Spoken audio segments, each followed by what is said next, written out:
Good morning, everyone. This I am Dr. Yash Patel. Today we have a May episode of monthly metabolic disease review meeting, in which Dr. Yash Lapsiwala from Surat is presenting predictive value of abnormal ankle brachial index in patients with diabetes, a meta-analysis from the journal Diabetes Research and Clinical Practice. And this is a recently published 2021 article where Dr. Yash Lapsiwala is providing his inputs. Over to Dr. Yash Lapsiwala. Now you can share the screen and initiate the conversations.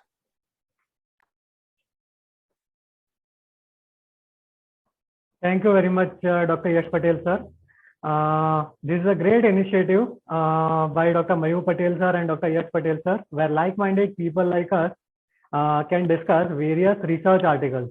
So today we'll be discussing this research article, predictive value of abnormal ankle brachial index in patients with diabetes, meta-analysis.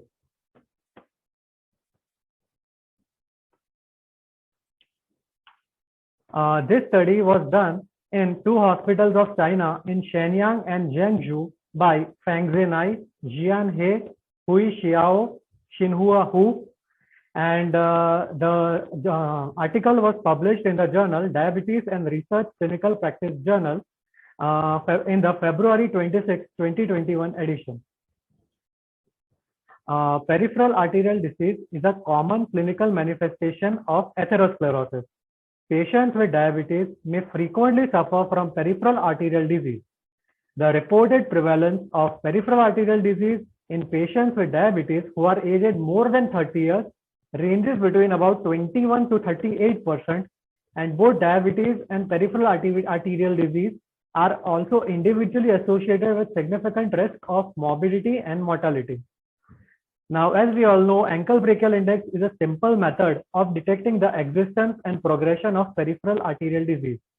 Abnormal ankle brachial index has been shown to independently predict cardiovascular events and mortality in patients with diabetes. Currently, no previous meta-analysis has been done which addresses the predictive value of abnormal ABI in patients with diabetes.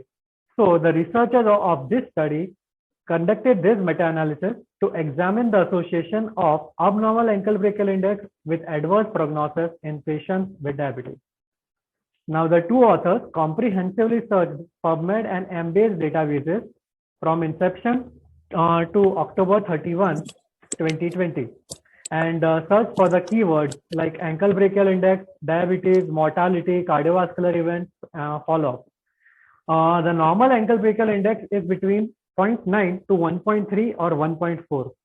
Now, they studied 1,200. They studied 1,200 studies, and after thorough scrutiny, only 9 studies were eligible for inclusion in this meta-analysis. The studies were published between 2006 and 2019 and were conducted in Europe, Australia, USA, Brazil, Japan, China, and various other countries. Now, out of the 9 studies, 7 studies had only considered low ABI, that is less than 0.9, as abnormal, not considering the high ankle brachial index, which is more than 1.3. Whereas in only 2 studies, ankle brachial index between 0.9 to 1.3 or 1.4 was considered normal, and low and high values as abnormal. So here they studied 3 parameters: all-cause mortality, cardiovascular mortality, and major adverse cardiovascular events. Now, all-cause mortality was studied in 7 studies with the risk ratio of 2.12. So that means that diabetic patient with abnormal ABI was 2.12 times more likely to suffer from all-cause mortality as compared to a diabetic with a normal ABI. Cardiovascular mortality outcome was reported in 7 studies, and the pooled risk ratio of cardiovascular mortality was 1.98. The MACE outcome was reported in 4 studies involving a total of 1546 patients, and the risk ratio was 2.37. Stratified analysis showed similar predictive value for abnormal low ABI with risk ratio of 1.98 and abnormally high ABI with risk ratio of 2. The researchers of this study opined the following points. 7 studies out of 9 had considered only low ABI, which is less than 0.9, as abnormal, and not giving enough importance to high ABI, which is more than 1.3. When there are calcified vessels with advanced atherosclerosis, which is very common in diabetics, we can get a high ABI, which is often overlooked. So the predictive value of high ABI has not been addressed. In diabetic population, the lower limit range of ABI is slightly higher than normal general population, but here all the studies have considered 0.9 as the lower limit. All studies had considered single ABI measurement only, but dynamic ABI has more predictive value. And use of other variables like antiplatelet agents or statins have not been considered in this study.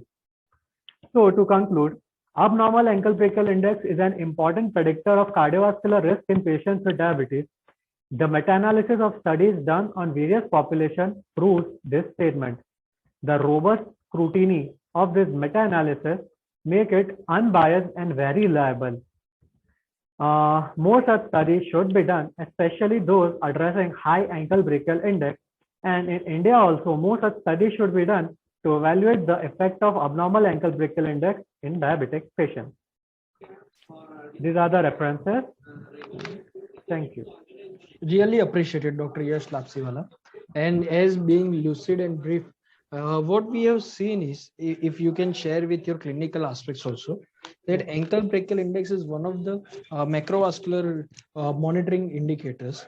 If we see that, what is the influence of toe brachial index somewhere and the pulse wave in the ankle brachial index, that could be also considered, but those are also the pulse wave is also subjective or the graphical representation and analysis to be looked for. In Indian scenario, what perspective do you see in the ankle brachial index and the research we can develop further? Do you have any idea to build up? Yes, we should also conduct more such studies studying the efficacy of the abnormal ankle brachial index and its predictive value in adverse in the case of all-cause mortality, cardiovascular mortality, as well as the major adverse cardiovascular events. So it can be quite useful in Indian scenario as well. That's really appreciated. As there is a concern that Southeast Asian representation and Indian representation somewhere also in the BMI as well as the macrovascular complications, there is a change. Do you want to share any insight about these articles in this same macro or microvascular complication correlation? This is quite a unique article because this is a study of which should have much research being done about it, and only one such study has been done by the researchers of China, and they pooled. They have done a robust scrutiny and selected only 9 such studies and included those studies and given us a very beautiful data which helps us in predicting the cardiovascular as well as the all-cause mortality. So it's a great article, and I hope in Indian scenario also such studies can be done. We can look to the meta-analysis of Indian studies also. Yes. That's true. Really appreciable. Thank you, Dr. Yash Lapsiwala. Thank you. Pleasure. Thank you.